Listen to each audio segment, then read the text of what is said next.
Hey everybody, good morning, Robb. Guys, this is part 2 of the video on seeing if I could row the tiny little Intex 200, which is basically a pool toy. I had purchased a little frame to row things. I was going to use it on my kayak, and I decided, you know what, I'm pretty sure it's going to work on a kayak. Let's see if it would work on this little $12 inflatable raft. I have difficulty getting in and out of inflatable boats. It's very difficult for me to I enjoy them, but I can't get in them and get out of them very easily. So I decided to make something I could sit up on top and row instead of paddle. And this was just an experiment to have some fun and see what would happen. This boat is extraordinarily light. I think it weighs 4 pounds.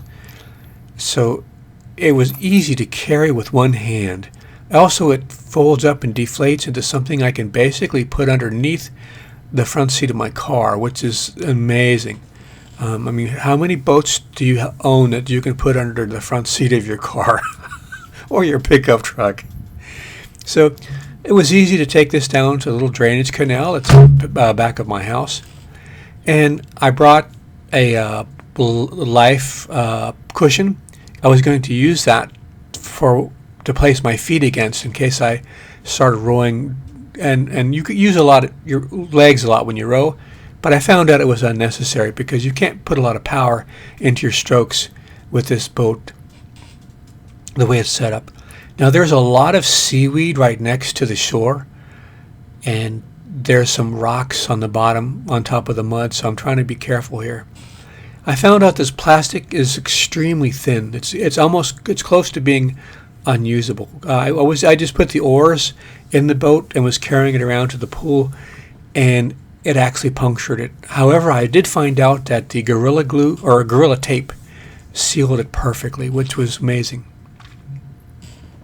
Now, when you have a kayak or a boat and it's difficult to get in, what I'm doing here is good. You want to put your oars or your paddle out and use it to brace yourself, so when you get in the boat, the boat, your kayak or whatever you're using, is steadied by the oars on shore. I've also got the other one out in the water.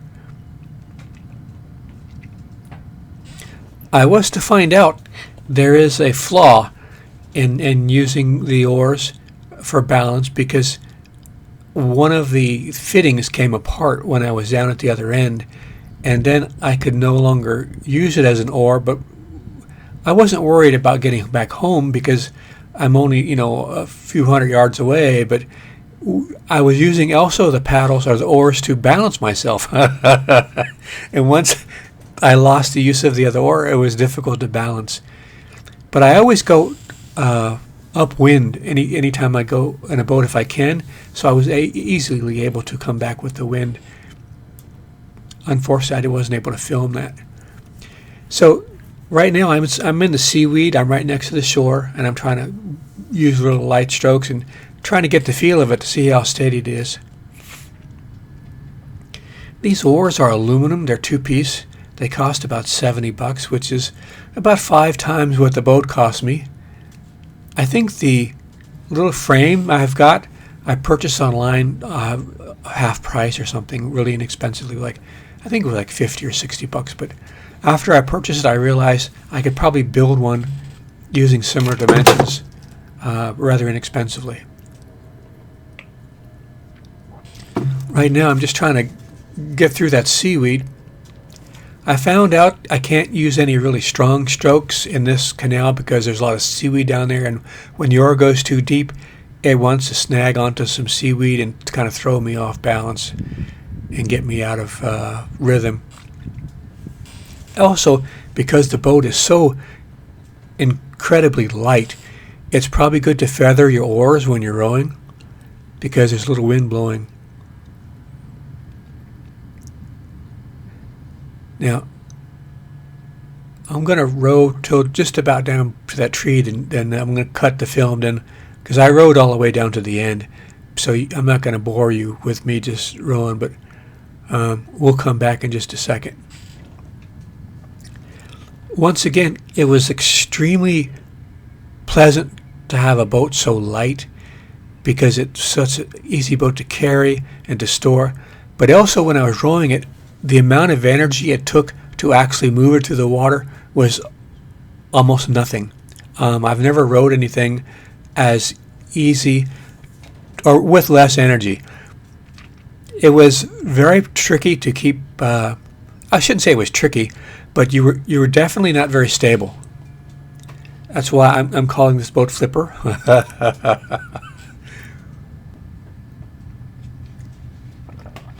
They make another inflatable boat one step up called the 300 that is a little bigger, that might be more stable. I was thinking about making a wooden frame instead of the metal one I have there, and then adding a little a keel or a skeg that would stick out on the end, and that way, if it was a large skeg, it would keep it from make it more stable. I didn't want to add pontoons, but it rose extremely well, or I should say it rose extremely easily. I wish I was someplace that didn't have so much seaweed so I could have got more strokes and got into rhythm just to see what I could do with it. But sitting up on the top made it so much easier to get in and out, and I put a little piece of wood at the end so when I place my feet, it doesn't put a lot of pressure on the bottom, because a lot of people complained about this boat. They said that the bottom popped out of it from people standing on it. So if you're interested in one of these, I'll leave a link to it on Amazon. But check the prices. They go up and down all the time. The one I got was without a pump, and it was like $12 2 years ago. Now they're like 20 something. But it is very unstable. It's not something you wouldn't want to take this someplace that was different where you see I'm at. Like I could swim to shore 10 feet away. You know, you don't want to take this someplace that you can get into trouble. But I'm looking forward to experimenting with it some more.